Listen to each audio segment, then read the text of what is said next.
এক ধরনের আক্রমণকে আসলে আক্রমণ বলা হয় না। এটাকে মনে হয় যে কেউ আপনার জন্য খারাপ অনুভব করছে, কেউ আপনার জন্য দুঃখ বোধ করছে।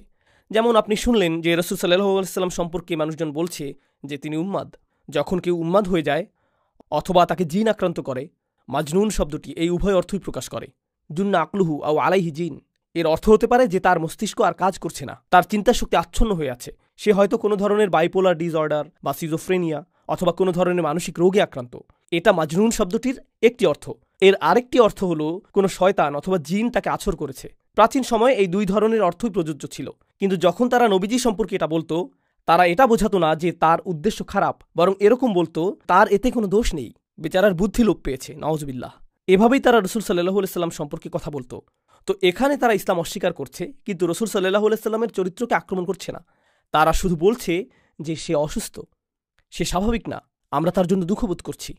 তো এটা একটা আক্রমণ, কিন্তু আক্রমণটি তার চরিত্রের উপর না, এটা তার চরিত্রকে সরাসরি আক্রমণ করে না, শুধুমাত্র তার বক্তব্যকে অস্বীকার করার একটা উপায়।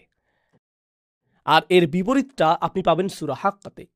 সূরা কলামের শুরুতে এবং শেষে আল্লাহ বলছেন, মা আনতা বিনিআমাতি রাব্বিকা বিমাজনুন, অথবা লা ইউযলিকুনা বিআবসারিহিম লাম্মা সামিউ যিকরা ওয়া ইয়াকুলুনা ইন্নাহু লামাজনুন। এগুলোই সূরা কলামে বর্ণিত অভিযোগ।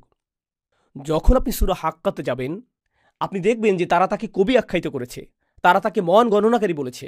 আর একজন কবি এমন ব্যক্তি যে মানসিক বিকারগ্রস্ত নয়, সে যা লিখবে তা নিয়ে সে পরিকল্পনা করে, চিন্তা করে, সে সৃজনশীল, সে এমন কিছু সৃজন করে যা মানুষকে প্রভাবিত করে। তো এখন তারা রসুল সাল্লাল্লাহু আলাইহি সাল্লামের চরিত্রের প্রতি অভিযোগ আনছে। তো একটি হলো প্রত্যক্ষ আক্রমণ, আরেকটি হলো পরোক্ষ আক্রমণ। আর আসলে প্রত্যক্ষ আক্রমণটির মোকাবেলা করা অধিকতর সহজ। কমপক্ষে আপনি আপনার শত্রুকে চিনেন, সে আপনার চোখের সামনে, সে আপনাকে মিথ্যাবাদী অথবা এটা সেটা বলছে, কিন্তু পরোক্ষ আক্রমণটি আপনার উদ্দেশ্যে করা হয় না। তারা যদি রসুল সাল্লাল্লাহু আলাইহি সাল্লামকে মানসিক বিকারগ্রস্ত বলে, রসুলকে শোনানো এর উদ্দেশ্য না। তারা তার চারপাশের মানুষদের বলতে চাইছে যে তিনি মানসিক বিকারগ্রস্ত, অতএব তারা যাতে তাকে গুরুত্ব না দেয়। কারণ তারা যদি রসুল সাল্লাল্লাহু আলাইহি সাল্লামের চারপাশের মানুষদের কাছে এসে বলে যে সে একজন মিথ্যুক, সে একজন কবি, সে মন গণনাকারী, তার ভিন্ন পরিকল্পনা রয়েছে, তো তখন তারা বলবে যে আমরা তাকে সারা জীবন ধরে চিনি, তিনি একজন সৎ মানুষ, তোমরাই বরং মিথ্যাবাদী। তো এটা কাজে দিবে না। তাই তাদেরকে এমন একটা কৌশল নিয়ে আসতে হবে যা রসুল সাল্লাল্লাহু আলাইহি সাল্লামকে জনবিচ্ছিন্ন করে দিবে। আর এটাই সেই জনবিচ্ছিন্নকারী কৌশল যা তারা উদ্ভাবন করেছিল। এসো এটা ছড়িয়ে দেই যে জিন তার উপর আছর করেছে। কিন্তু আপনি যদি মনোযোগ দিয়ে রসুল সাল্লাল্লাহু আলাইহি সাল্লামের বক্তব্য শুনেন, কোরআন যা বলেছে তা নিয়ে আপনি যদি 1 মিনিটও চিন্তা করেন, আপনি তাৎক্ষণিক উপলব্ধি করবেন যে এটা কোনো জিনের কথা নয়। প্রকৃতপক্ষে এটা এতটাই শক্তিশালী যে জিনও জানে এটা কোনো জিনের বাণী নয়। এমনকি জিনেরা শুনেও বলেছে, ইন্না সামি'না কুরআনান আজাবা, আমরা আশ্চর্যজনক এক কোরআন শ্রবণ করেছি। তাই এই অভিযোগ কাজে আসবে না। কিন্তু উন্মুক্ত আক্রমণে যাওয়ার আগে দ্বিতীয় পর্যায়ের একটা গোপন আক্রমণ, আভ্যন্তরীণ আক্রমণ এসেছে, আর এই সূরাটি সেটাই প্রকাশ করেছে। দ্বিতীয় পর্যায়ের আক্রমণটি হলো, আপনি হয়তো আবু লাহাবের মতো ইসলামের দুশমনের কথা শুনেছেন।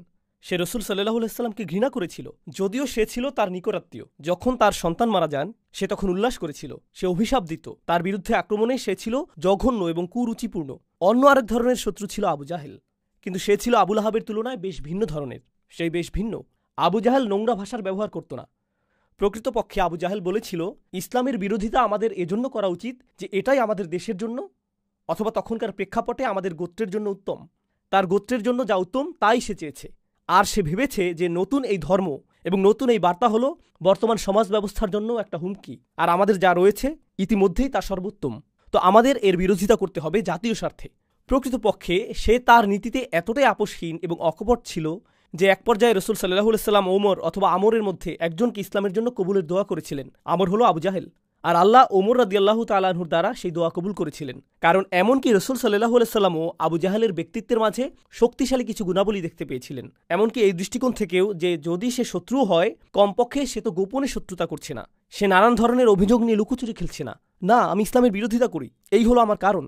আমরা এটা বলছি না যে তার কারণটি ভুল অথবা সঠিক, কিন্তু কমপক্ষে সে তার নিজের সাথে সৎ। তার ভিতরে যা রয়েছে বাইরেও তা প্রদর্শন করেছে। তার কুফরিতে সে অকপট। এই শত্রুর মাঝেও এক ধরনের সততা রয়েছে। সে ছিল ব্যক্তিত্ব সম্পন্ন শত্রু,